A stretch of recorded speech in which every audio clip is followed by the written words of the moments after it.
దుర్మార్గులారా. ఏంటి ఇది కూడా కాపీ సీనేనా? ఒరిజినల్ అనుకున్నానే. Everything is copy of a copy of a copy అని ఫైట్ క్లబ్ లో చెప్పిన మాట వాస్తవమే. ఈవెన్ రాజమౌళి గారు కూడా ఇలా అన్నారు, art it self is a copied అని. Art itself is a copy. Art is not created on its own. కొన్నిసార్లు స్క్రిప్ట్ కు తగ్గట్టుగా సినిమాల్లో కొన్ని సీన్స్ ఇన్స్పైర్ అయ్యి లేదా కాపీ కొట్టి తీస్తారు. అది తప్పేం కాదు. లైక్ కల్కి ఇంటర్వెల్ సీన్ చూస్తే గేమ్ ఆఫ్ థ్రోన్స్ లో డెనేరియస్ ఫైర్ లో నుండి నడుచుకుంటూ వచ్చే సీన్ లా ఉంటది. ఇంకొక విధంగా చూస్తే కృష్ణుడు పుట్టినప్పుడు వాసుదేవుడు నదిలోకి వెళ్తుండగా వచ్చే సీన్ కి కాంట్రాస్ట్ గా ఉంటది. ఇక్కడ దీన్ని కాపీ అనలేం గానీ ఇది ఒక ఇన్స్పైర్ అయ్యి మాడిఫై చేసిన సీన్ అని చెప్పొచ్చు. మన టాలీవుడ్ సినిమాల్లో ఇలా ఇన్స్పైర్ అయ్యి లేదా కాపీ కొట్టి తీసిన సీన్స్ ఇలా చాలా ఉన్నాయి. అవేంటో ఈ వీడియోలో డిస్కస్ చేద్దాం. ఇక మొదలెడదామా? రీసెంట్ గా వచ్చిన కల్కి మూవీలో ఉన్న కాపీడ్ ఆర్ ఇన్స్పైర్డ్ సీన్స్ చూస్తే ఈ ఇంటర్వెల్ సీన్ అయితే గేమ్ ఆఫ్ థ్రోన్స్ నుంచి తీసుకున్నారు. అండ్ కృష్ణుడు ఎలా అయితే పుట్టాడో అదే విధంగా సిచ్యువేషన్స్ ని క్రియేట్ చేసి ఇలా కల్కి పుట్టేటప్పుడు ఫైర్ తో రిప్రజెంట్ చేసి మంచిగా ఎలివేట్ చేశారు. అండ్ ఈ సీన్ చూస్తే కొంతమేరకు స్టార్ వార్స్ నుంచి తీసుకున్నట్టు ఉంటుంది.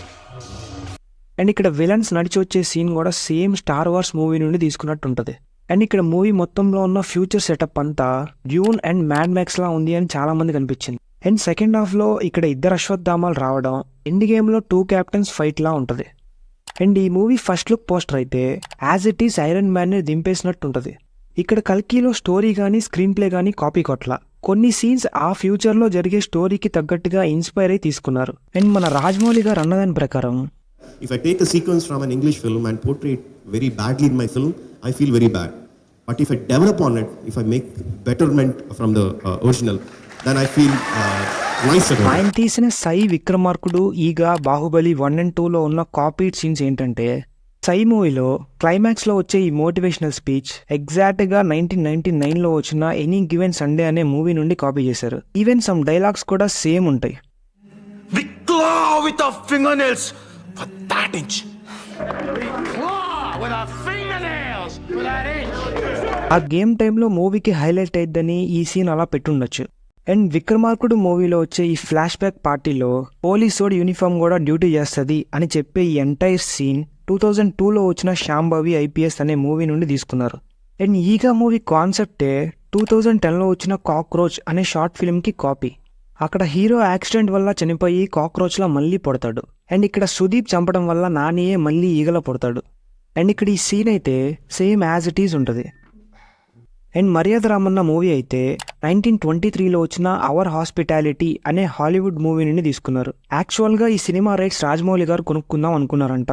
బట్ అక్కడ సినిమా తీసిన వాళ్ళు ఎవరు ప్రజెంట్ బ్రతికిలేకపోవడంతో స్క్రిప్ట్ లో కాస్త చేంజెస్ చేసి మర్యాద రామన్లా తీసేశారు. బట్ సినిమాలో కొన్ని సీన్స్ అయితే సేమ్ ఉంటాయి, లైక్ ఇది.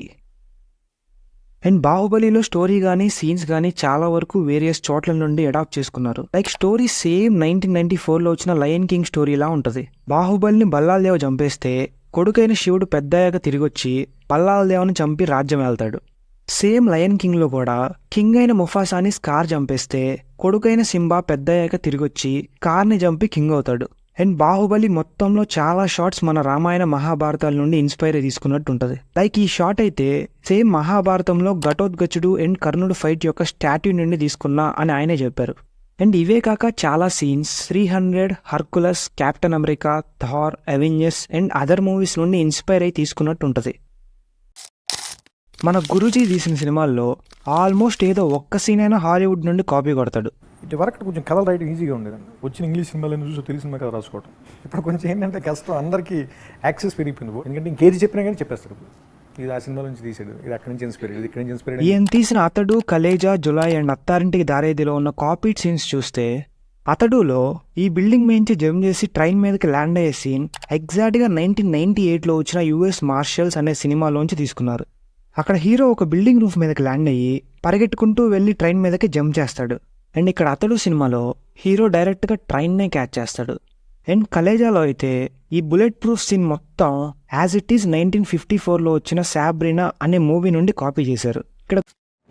అండ్ జులై సినిమాలో వచ్చే ఈ బ్యాంక్ రాబరీ సీన్లో ఒకరినొకరు చంపుకోవడం కానీ, లాకర్ ఓపెన్ చేయమండం కానీ, చివరాఖరికి డ్రైవర్ని చంపుతా అనడం కానీ, ఇవన్నీ ఎగ్జాక్ట్గా డార్క్ నైట్ నుండి కాపీ చేశారు.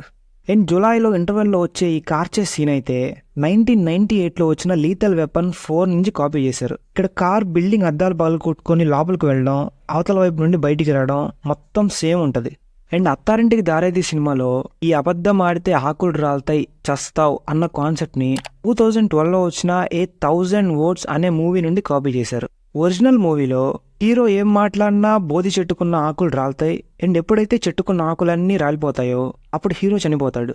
ఇదే కాన్సెప్ట్ని ఇక్కడ బ్రహ్మానందం గారితో ఫన్నీ వేలో ప్రజెంట్ చేశాడు మన గురూజీ. అండ్ అజ్ఞాతవాసి మూవీ అయితే story as it is French movie అయిన లార్గో వించ్ నుండి కాపీ చేశారు. ఒరిజినల్ స్టోరీలో ఒక బిలియనీర్ని చంపితే అతని అజ్ఞాతంలో ఉన్న సీక్రెట్స్ అని తిరిగి వచ్చి కిల్లర్స్ అందరినీ చంపి మళ్ళీ అతని లెగసీని క్యారీ ఫార్వర్డ్ చేస్తాడు. ఇదే స్టోరీని అజ్ఞాతవాసిలా తీశాడు మన గురూజీ. అండ్ దూకుడు సినిమా చూస్తే స్టోరీ సమ్వాట్ ఈ జర్మన్ మూవీ అయిన గుడ్ బాయ్ లెనిన్ లా ఉంటుంది. అండ్ ఇక్కడ వచ్చే ఈ ఇంటర్వెల్ ఫైట్ సీన్ అయితే హాంకాంగ్ మూవీ అయిన లెజెండ్స్ ఆఫ్ ద ఫిస్ట్ నుండి మక్కి దింపేసినట్టు ఉంటుంది.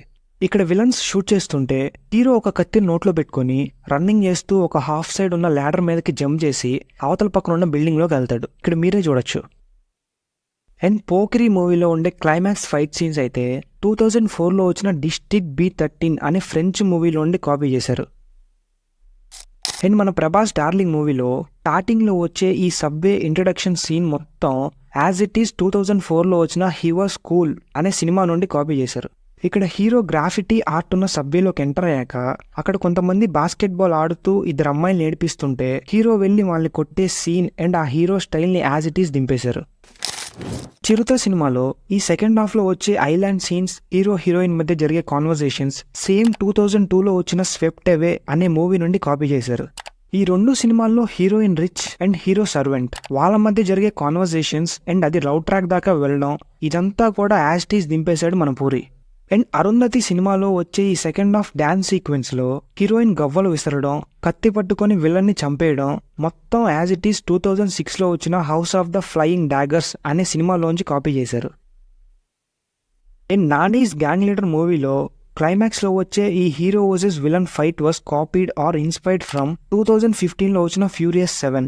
ఎస్, మీరు విన్నది నిజమే, మీరే చూడండి.